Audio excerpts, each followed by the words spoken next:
The Hunter Gracchus by Franz Kafka.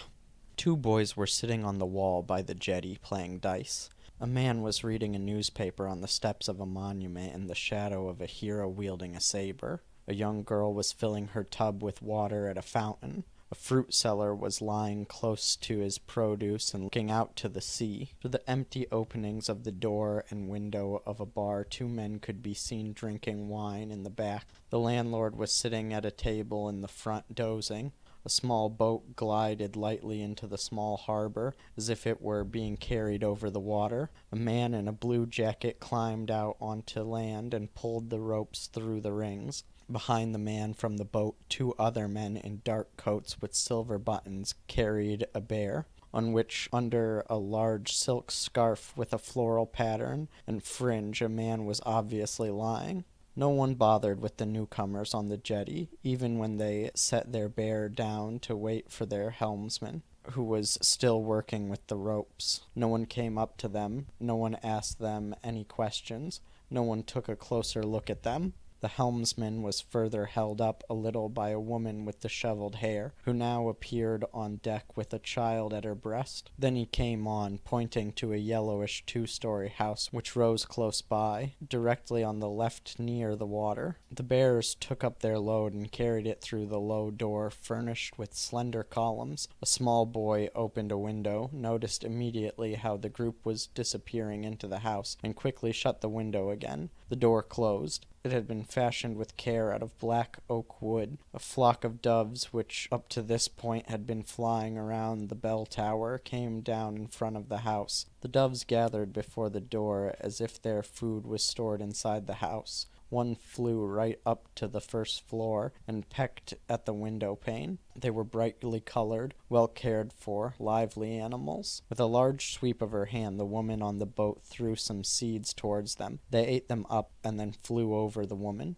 A man with a top hat with a mourning ribbon came down one of the small, narrow, steeply descending lanes which led to the harbor. He looked around him attentively. Everything upset him. He winced at the sight of some garbage in a corner. There were fruit peels on the steps of the monument. As he went by, he pushed them off with his cane. He knocked on the door of the house, while at the same time taking off his top hat with his black-gloved right hand. It was opened immediately, and about 50 small boys, lined up in 2 rows in a long corridor, bowed to him. The helmsman came down the stairs, met the gentleman, and led him upstairs. On the first floor he accompanied him around the slight, delicately built balcony surrounding the courtyard, and as the boys crowded behind them at a respectful distance, both men stepped into a large, cool room at the back. From it one could not see a facing house, only a bare, gray-black rock wall. Those who had carried the bear were busy setting up and lighting some long candles at its head, but these provided no light. They only made the previously still shadows jump and flicker across the walls. The shawl was pulled back off of the bear. On it lay a man with wildly unkempt hair and beard and a brown skin. He lay there motionless, apparently without breathing, his eyes closed, although his surroundings were the only thing indicating that it could be a corpse. The gentleman stepped over the bear, laid a hand on the forehead of the man lying there, and knelt down and prayed. The helmsman gave a sign to the bearers to leave the room. They went out, drove away the boys who had gathered. The gentleman, however, was apparently still not satisfied with this stillness. He looked at the helmsman. The latter understood and went through a side door into the next room. The man on the bear immediately opened his eyes, turned his face with a painful smile towards the gentleman, and said, "Who are you?"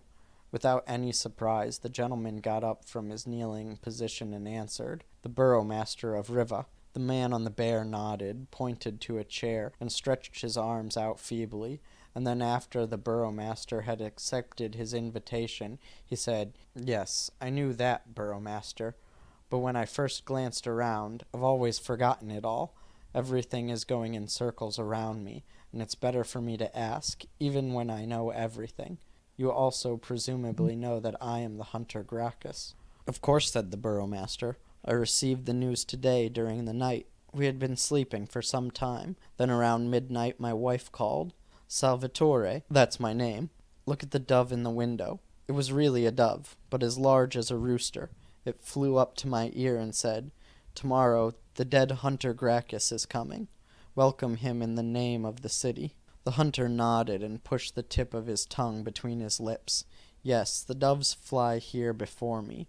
But do you believe, Burgomaster, that I am to remain in Riva?" "That I cannot say," answered the Burgomaster. "Are you dead?"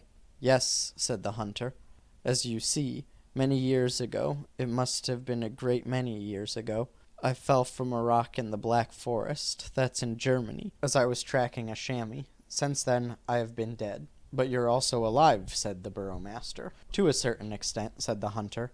"To a certain extent I am also alive. My death ship lost its way, a wrong turn of the helm, a moment when the helmsman was not paying attention, a distraction from my wonderful homeland. I don't know what it was. I only know that I remain on the earth, and that since that time my ship has journeyed over earthly waters. So I, who only wanted to live in my own mountains, travel on after my death through all the countries of the earth." "And have you no share in the world beyond?" asked the Burgomaster, wrinkling his brow.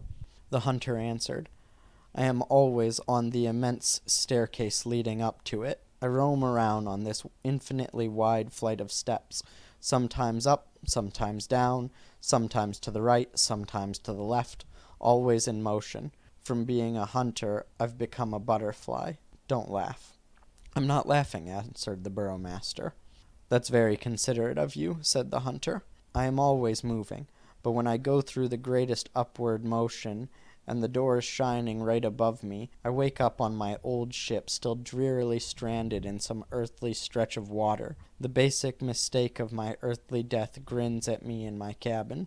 Julia, the wife of the helmsman, knocks and brings to me on the bear the morning drink of the country whose coasts we are sailing by at the time. I lie on a wooden plank bed, wearing, I'm no delight to look at, a filthy shroud, my hair and beard black and gray and inexorably entangled, my legs covered by a large silk woman's scarf with a floral pattern and long fringes. At my head stands a church candle, which illuminates me. On the wall opposite me is a small picture, evidently of a bushman aiming his spear at me, and concealing himself as much as possible behind a splendidly painted shield. On board ship, one comes across many stupid pictures, but this is one of the stupidest. Beyond that, my wooden cage is completely empty. Through a hole in the side wall, the warm air of the southern night comes in, and I hear the water lapping against the old boat. I have been lying here since the time when I, the still living hunter Gracchus, was pursuing a chamois to its home in the Black Forest and fell. Everything took place as it should. I followed, fell down, bled to death in a ravine, was dead, and this boat was supposed to carry me to the other side. I still remember how happily I stretched myself out here on the planking for the first time. The mountains have never heard me singing the way these four still shadowy walls did then. I had been happy to be alive, and I was happy to be dead. Before I came on board, I gladly threw away my ragtag collection of guns and bags, even the hunting rifle which I had always carried so proudly, and slipped into the shroud like a young girl into her wedding dress. There I lay down and waited. Then the accident happened. "A nasty fate," said the Burgomaster, raising his hand in a gesture of deprecation. "And you are not to blame for it in any way?" "No," said the hunter. "I was a hunter. Is there any blame in that? I was raised to be a hunter in the Black Forest, where at that time there were still wolves. I lay in wait, shot, hit the target, removed the skin. Is there any blame in that? My work was blessed. The great hunter of the Black Forest. That's what they called me. Is that something bad?" "It's not up to me to decide that," said the Burgomaster. "But it seems to me as well that there is no blame there." "But then who is to blame?" "The boatman," said the hunter. "No one will read what I write here. No one will come to help me. If people were assigned the task of helping me, all the doors of all the houses would remain closed. All the windows would be shut. They would all lie in bed, with sheets thrown over their heads. The entire earth would be a hostel for the night.